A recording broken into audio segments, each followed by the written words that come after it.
Listen to the Tommy Schnurmacher Show, live weekdays 9 to noon on CJAD 800 and CJAD.com. Can the Western world really bomb ISIS off the face of the earth, or does Justin Trudeau have the right idea when he talks about finding other ways to fight them? Joining me now, Philippe Assouline, a writer, a lawyer, an expert on international relations and Middle East politics. Good morning. Hi, good morning, Tommy. Philippe, give me your initial reaction to the attacks and the sophistication of the attacks that took place in Paris. Well, I guess initially, like everybody, there was outrage and fear and shock that they could pull this off. It seems that these organizations are always one step ahead of everybody else. But then you realize it took 8 people to do this, to paralyze the city of Paris and to fixate the world's attention for hours and to commit this horrific atrocity. And a lot of these, or most of these young men were actually from Europe. So there should be some lessons there for all of us. Now, were you surprised by how well planned the attacks were? Yes and no. I mean, if you've been following this, unfortunately, there have been a number of attacks that have been somewhat similar in Africa. There's the Mumbai attack in particular that was carried out by Al-Qaeda affiliates, where they also had gunmen with suicide vests attacking a number of locations at the same time. And really, it doesn't take, I mean, the planning was there, but it doesn't take much in terms of resources to pull this out. You're talking about peaceful societies where people are not armed at all. People going to a football game, people going to a concert. And I guess you don't need much force to subdue, hold hostage, and then murder a number of people. What was shocking was the details about how methodical they were in the concert hall. Apparently, 4 men came in, and they slowly killed one person after the other until they got to about 100 or more victims. That was something new. Even 9/11 that killed 3,000 people. So obviously the scale is much bigger, but it was an instantaneous thing. The notion that these people would be slowly going one by one and gunning down young people, for me, signals another level of indoctrination, a very extreme form of dehumanization of everybody else. Do you think that ISIS has been successful in hiding the fact that daily life in the caliphate is miserable and anybody who could escape is escaping? I think ISIS has been very good in changing its strategy of late. ISIS, their goal initially, and still now, was to gain land. This is how they were different from all the other jihadi groups. Instead of hoping that the instability would one day lead to the caliphate, they just started building the caliphate, and so they took over land. Now it seems, since in particular the Russians started bombing, they've also adopted a tactic of committing terrorist attacks in the West or on Western and Russian targets. And I think this is to raise their profile, to get people to pay attention, maybe to help with recruiting. But I think it's important to not place too much emphasis on ISIS itself. The West has a tendency to want to have easily identifiable enemies. So we like to point and say, Al-Qaeda, ISIS. And so if we kill them, the problem goes away. But it doesn't. The reaction of France was to turn around and go hundreds of miles away and start bombing places in Syria, which it should, right? The ISIS organization is genocidal. It's killed Yazidis and Christians. But this is 8 men who were European, who were French, who committed this. And there's an ideological element that will exist regardless of ISIS, or what we call that group. And Facebook, might itself be a better target than, or as good a target as killing the terrorists in Syria. This several listeners want to have your opinion on a number of issues. Philippe Assouline, writer, lawyer, expert on international relations and Middle East politics. This listener wants to know if you think Putin is really targeting ISIS now. Well, apparently not. So this is a very, very good question. The French, within a matter of days, bombed one of ISIS's central commands, which makes you ask the question, what have the U.S. been bombing and what have the Russians been bombing?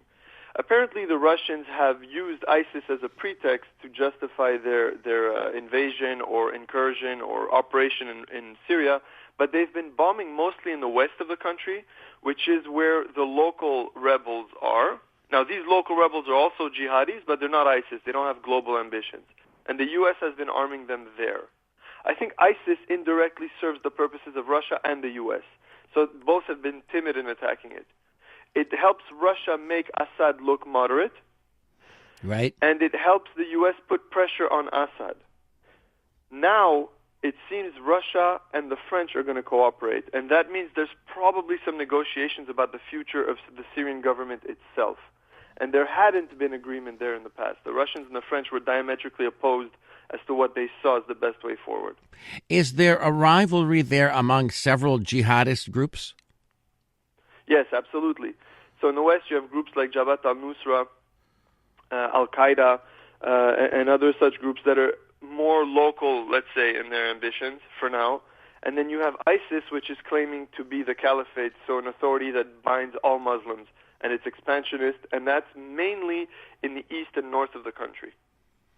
Do you think the bombing missions are going to do any serious damage to ISIS? They haven't done that much so far. Maybe they've been ramped up in a serious way now, which again, it makes me wonder why they weren't this serious in the past.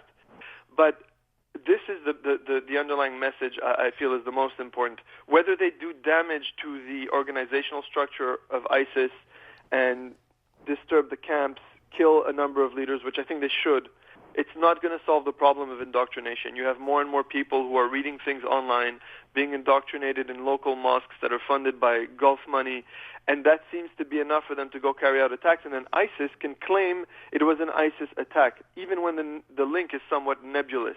And this raises their profile. You can't forget, ISIS wants a war against everyone in Syria because that is what it sees in texts about the end of days. It wants to provoke the end of days by having this war against everybody in a city in Syria. And what about this listener says that the attacks weren't sophisticated, they were brutal and coordinated. To eliminate detection, they used brothers. I don't know. I'm not exactly sure what to understand by they used brothers to avoid detection. Well, there are three. But I guess the brothers talked among themselves, but even they could be overheard. Oh, right. This has happened in the past where they've used brothers, and there's been a number of attacks in Paris. But that's the point, that you have 8 people with Kalashnikovs and suicide vests. So it's not that easy to pull off a terrorist attack with suicide vests now with all the shared intelligence. But still, to have paralyzed a major Western capital and fixated the world's attention by having 8 gunmen take over a city, it signals to you the danger. And they are local, most of them. Apparently 1 or 2 may have come from Syria, but they were local. So it's not sophisticated, but it is. What is really scary is, quote-unquote, the payoff in the terrorist sense of little investment and this much attention, carnage, policy shifts even, for 8 people. My guest is Philippe Assouline. He's a writer, a lawyer, an expert on international relations and Middle East politics. Philippe, do you think there's a chance we could soon see a ceasefire in Syria? Not the way things are going. And I don't see why now. I don't even think it's politically viable for at least the leader of France to engage in any kind of talk with ISIS. I don't see anything good happening in Syria. I think it's going, the way things are going now at least, it's going to a Vietnam kind of situation, only worse. Now, it may be that President Obama now decides to stop supporting the rebels in the West, and there might be a joint effort regarding ISIS. But then you will always have the problem between Sunnis and the Shiite-affiliated Assad government. And I can't foresee any easy solution to that problem. This texter wants to know how many innocent lives you think have been lost from bombing ISIS targets versus how many innocent people have been killed by ISIS itself? That's a good question. There's definitely been a lot of civilian casualties in the bombing in Syria, but I think it's very, very important to make a moral distinction between civilians who are targeted and civilians who are killed in the act of trying to kill those who target civilians. This argument is often made to say morally lazy people when it comes to Israel and Gaza.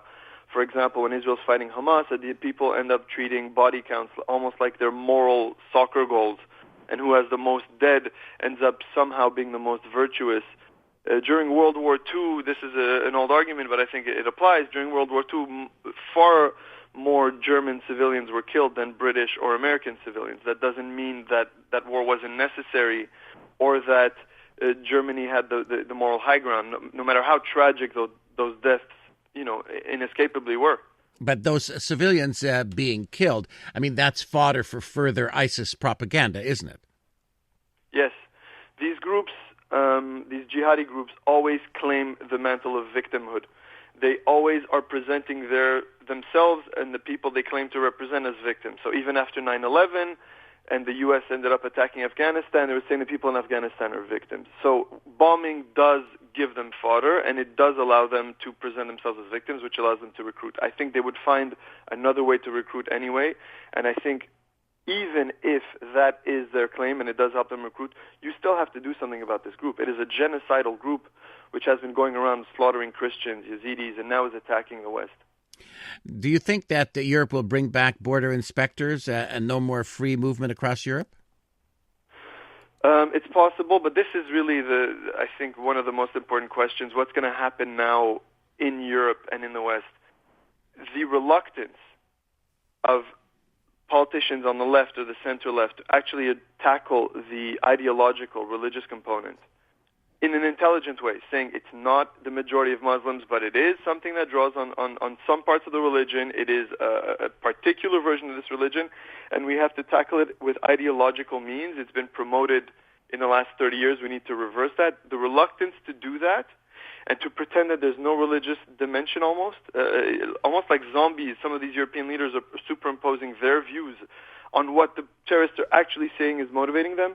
That is encouraging people to look to the far right because people are frustrated and afraid, and the only people that are addressing their fears in a not constructive way, but in a way that is satisfying and is actually destructive, are these far-right demagogues and racists in Europe. And unless the people in power actually deal with the ideological issue and recognize certain hard truths, there's going to be a shift to the right, which could threaten the whole EU enterprise, not just the borders. Do you expect a shift to the right very soon in France itself? It's hard to say. I do expect a shift to the right, but France has a big fear of Marine Le Pen and her party because of her father, so that might keep her in check. However, the recent European elections have already brought a lot of far-right groups to prominence. And in a number of these countries, groups that had no chance 10 years ago and are running on anti-immigration are now getting more and more popular. And I have to stress the point, I think the blame in large part, not entirely, is on these more leftist or centrist politicians who refuse to say, yes, there is an ideological problem. It's almost as if they're saying the separation of church and state serves no purpose, is superfluous, because apparently religion can exert no influence on politics when it comes to this issue. It's ridiculous. You have an extreme, violent, politicized version of that faith that actually Arab countries are more willing to deal with forthrightly than some of these European leaders and President Obama, I have to say. And the reluctance to address people's genuine fears and concerns about this ideology is going to push people to the right. We see it in the United States already with this election coming up. Now, pulling back from fighting ISIS, the position of the Canadian Prime Minister, is it the right position to have? Well, I think you mean removing the jets, his first decision. No, I don't think that's the right decision. I think even if he wants to remove the Canadian Air Force from that effort, I think there's better ways to do it than announce it as if it's an end in and of itself. I think it's rooted again in this notion that terrorism is something we might deserve that's brought on by foreign policy.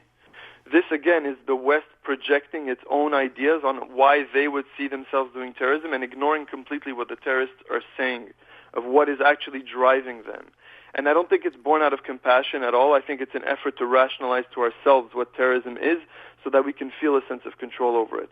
I think Canada, as a moral leader in the world, an undisputed voice of morality in international politics, needs to take a stand against this, precisely so that it can keep being a safe haven for refugees, so that it can keep being multicultural and having a cohesion between the Muslim and other communities in Canada. You have to fight the extremists because it is the extremists who inflame tensions between Muslims and non-Muslims. Is ISIS hoping that refugees will be turned away in Europe and in North America? Does that help their cause? I believe so. I think they're looking for a clash of civilizations. I think the more they manage to have countries alienate their Muslim populations, the more they will have fertile soil to recruit new people. And it fits into their narratives of one Muslim caliphate against the rest of the world. I don't think it's going to work. I think actually the Muslim population and the Arab Muslim population in particular of Europe and in the Middle East is our best hope, is our only hope to defeat this ideology. Thank you very much. I hope I'm right. Thank you, Philippe. Philippe Assouline, a writer, a lawyer, and an expert on international relations and Middle East politics. You're listening to the Tommy Schnurmacher Show on CJAD. We're here Monday to Friday, 9 o'clock in the morning until 12 noon. Stay with us. News Talk Radio, CJAD 800, CJAD.com.